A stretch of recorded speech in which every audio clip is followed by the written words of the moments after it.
So the cool thing about retardation is it can be cured by education. Where in the world did I stick this guy? So this is an HEI unit from the Summit Racing, and I kind of broke it to did it, ripping it out. It would not keep base timing. Summit Racing was super kind to customer support and told them my trials and tribulations I've been having with this thing keeping base timing. That thing's fucking hoop-a-joop junk. And they just sent me a whole brand new unit. So this is actually the replacement one, and I have the other one like discombobulated over there on that table. Would not keep timing still. They sent me springs and weights, and it was. I measured there was a indifference with this fucking little prop shaft, and I got shims on it too. They didn't give me shims, but I got shims, and I got the play out of her. Essentially, what would happen is this little shaft right here going all the way through this distributor body. The clearance fit for it is too big, and it's inconsistent. It's not one size going all the way down. So basically, quality control. Essentially, when this thing would heat up, it would create more resistance inside this distributor housing, not allowing it to operate and function as intended. I did the proper thing and got myself one of these ye old Protronics billet units, and they're dropping, and they're really nice. And putting on my old hello little girl, hello little mama. Putting on my old intake manifold. Supposedly this is better for like low end torque and trucks, and I put a high rise fucking single plane fucking intake manifold on there, and then that's for like fucking 8,000 RPM and like fucking race car stuff. This one's a lot better for low end torque and trucks and whatnot. That's pretty cool. Gonna stab this guy on, and then this is the new Protronics unit I got, and she's just old style with the newer old style Hall effect Delio discombobulate thing, and yeah, so I'm gonna stick that and stick it in there, and then it should fucking keep base. I think it's like 12 to 15 degrees of base timing for this 351, and it should go up to 35 or 30 whatever, and a 24 degree advance with mechanical advance of this dude, not including the vacuum. And then it should go up, and then it should come back down, and then it should operate as intended. It's not fun fucking ripping shit out and putting it back in, and then you get parts, and the parts are no good, and then you look like fucking a jackass over here. And you want to come outside, Mama? You just keep yelling at me. I'm sorry. I'm not trying to ignore you. Oh yeah, I also fucking rattle canned this doohickey thingy majig. It fixed itself. I fixed it, but it's not leaking. It's neat. That's cool. A little bit of overspray, and it's okay. It's okay for a shit box. Also stabbed in the old new alternator dealio in here, and it fucking works great. And that little solenoid over there used for like a golf cart I have is a ground brake connection. So essentially, I got a little kill switch in my cab. I flip it on, and boom, and then we have power, and then I turn it off, and then boom, there's no more power, and then it cuts the power to the vehicle. There's a parasitic draw somewhere in the wiring in this fucking old bastard, and I refuse to look into it and try to find tracing wires. That's not my style. So I just did the right thing and put in a good chunky solenoid in there. That guy ever goes bad, it's cool. Just 2 bolts and just jump it out, and yada boom bada bang. Bob's your uncle. 730 amp alternator is pretty neat. Headlights don't dim, nothing dims when I'm fucking running it. It's great. She's happy. There's my old fucking hoop-a-joop hunk of work is what this guy is. Inline fuse, and this is the whole harness. It's actually, you can't take this harness off, at least the main cord. It's you have to fucking solder it to hard line. You can put connectors, I'd imagine. I don't know what connectors are good for 70 amps, but yeah, that's that fucking thingamajig. And yeah, just basically gonna clean up this dude and silicone and put the new intake manifold on and stab the distributor in and let the motherfucker cure. And then probably go do some yard work, because I got the Hillbilly Lawn Deluxe over here, and it's I like the wildflowers. I let the flowers grow. My justification is I feed the local pollinators. So I let all my dandelions and every other flower turn to fruit, and then I chop it down and seeds and whatnot. And I killed all that, so that's hopefully the dandelion and bullshit will grow over there. But yeah, more hillbilly lawn stuff up here. Gonna chop all that down and hopefully get rid of it. I'm pretty sure it's clover. This whole thing is full of like clover and some really fucking woody thick stalk. It might be clover, I don't know. I'm not necessarily a botanist. Everything I know is by crime pays, but botany doesn't. But I zone in and out of his videos. I chopped off all the fruiting bodies on this dude and put them in a bucket and put them in a burn pile. But this is essentially all these woody fucking sticks and rods. You can see them all there. All the brown stuff. It's all woody and vines. It's fucking gross and it's not fun to play in. So my idea was to mowed all this down, put this in a bag and put it over there. Cover all that, dude, with this lawn clippings after it dries for somewhat, and hopefully that makes enough cover for like earthworms and fungus and all that to biodegrade all the organic matter over there, because I tried raking this brown woody stuff up and it is just a pain. Well, I tell you what, fuck me. So I'm gonna do the right thing and be lazy and let nature take its course with this lawn here. And yeah, that's, I guess here's a little backstory on my lawn, and then also the shitbox truck that I'm working on. Hopefully she won't be shitty anymore. You know, I don't want to keep working this engine, man. It's wearing me out. But there's another thing too. This my power, it's fucking uber common on these ye old Fords. Power steering pump is leaking from somewhere, and if I were to guess, with my experience with these old Fords, is there's an O-ring where this reservoir sits, like a big ass O-ring. I don't know, probably yay big, and then this housing slides over there. She's not that low, but she is dripping. It's red, and she takes the ATF. It's a Ford thing. I don't know what to tell you. I don't make the rules, but yeah, she's leaking, and that might have put the wrong fluid in there, and that might be eating seals, and you know, just general fucking dumbassery going on here.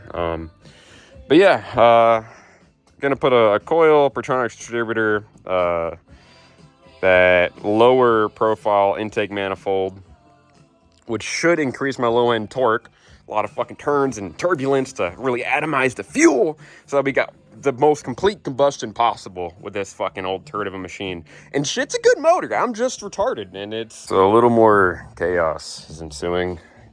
Got all this dude cleaned up, razor blades and 3M fucking Scotch-Brite and paper towels, preventing shit from getting down in there, and the oil pan and clogging up my pickup.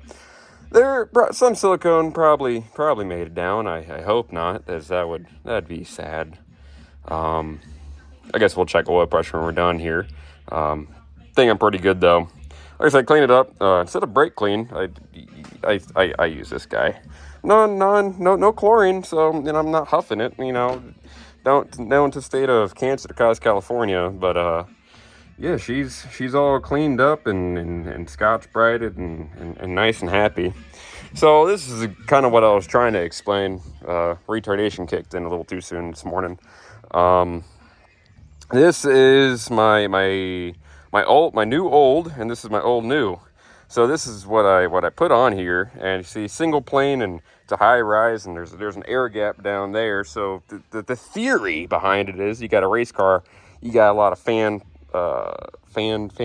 pressure, big cooling fan, pushing air, drawing it through this high rise and out the back and cooling it off, keeping your carburetor nice and cool and more cold air, more cold air, denser charge, more power. Theory.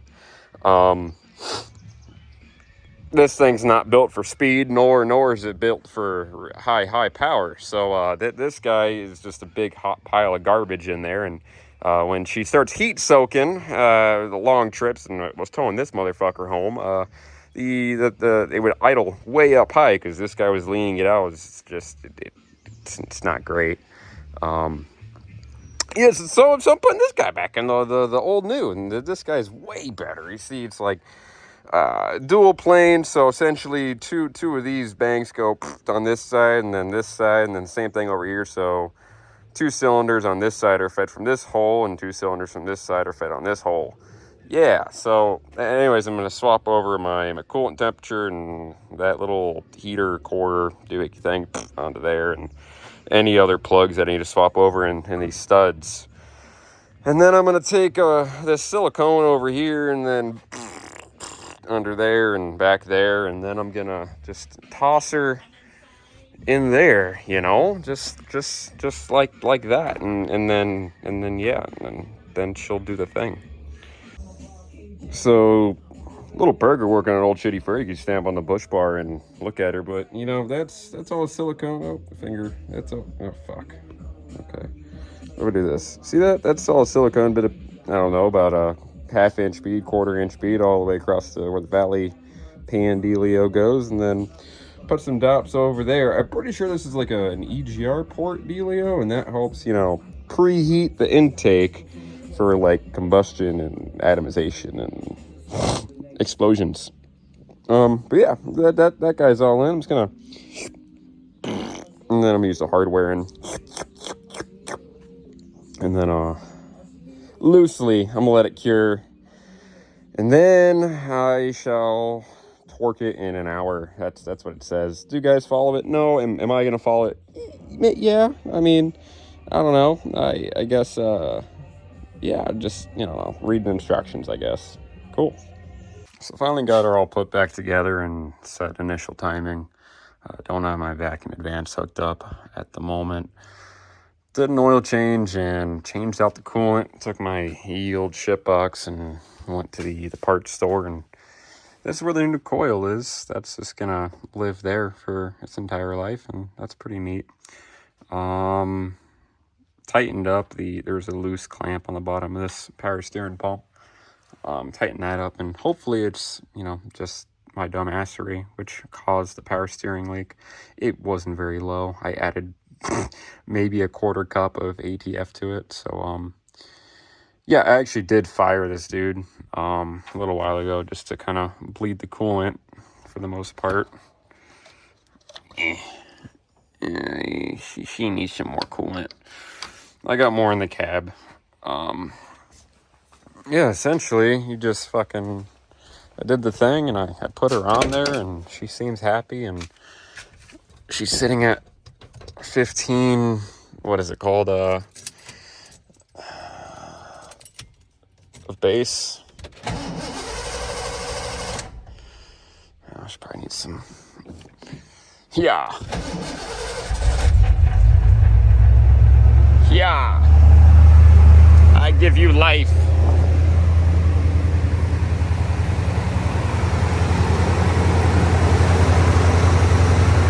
Man, that's about it, and hopefully I don't gotta fucking touch this ogre gremlin dude ever. You know, it's kind of funny, the coolant pathway, you follow it, goes down,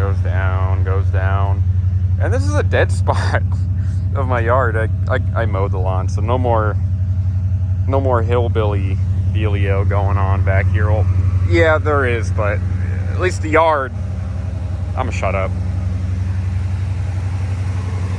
Yeah, she's in there, and she's running, and yeah, she does the thing, and she likes it. That's it. Fucking man. It's running. I can't safely do a pull because I don't have a freaking GoPro, just my cell phone, and I'm not gonna drive this thing one-handed without holding the steering wheel. Doggy, she's super stoked to get out and do things and go places, do things. She's been waiting all morning at the house, you know, giving me hell because I haven't taken her out yet, but went for a car ride. She enjoyed the car ride. We're gonna, anyhow, got her all nice and warmed up here. Got her idle on about 900 RPMs. That's full manifold vacuum. It's in about 38 pissies. Here's the guy, all dialed in. No more of that fucking engine pinging bullshit. Now that I cleaned the vacuum secondaries, the secondary circuit and the carburetor tater, it ran like shit because I used the wrong gasket. Apparently, when you buy a Holley kit, it comes with like multiple gaskets and you gotta match them up. Anyways, I used the wrong gasket on the power valve dealio thingamajig, and And she didn't like that. She was running super rich, just plume and smoke. It was actually facing this way, and it shot a bunch of smoke in my garage, and I about damn near had a heart attack and got mesothelioma. But she's running now. She's running happy.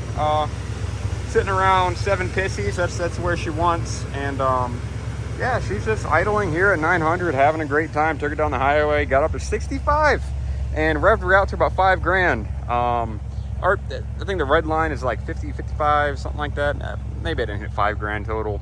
On the Pertronix dealio that I stuck in has a adjustable red line, which is nice, better than the HEI guy I had. But I don't think I'm really gonna rev her past 4.5. It is a pick 'em up truck, but she does have some get up and go, and that's happy. And you know, there's me am. Yep, there me am. And there's little Miss Gal, little good girl. Yep. You want to go places, do things? You want to go places, do things, mama? Yeah. Are you tired of me coming outside working on a bunch of garbage? Yeah. Okay.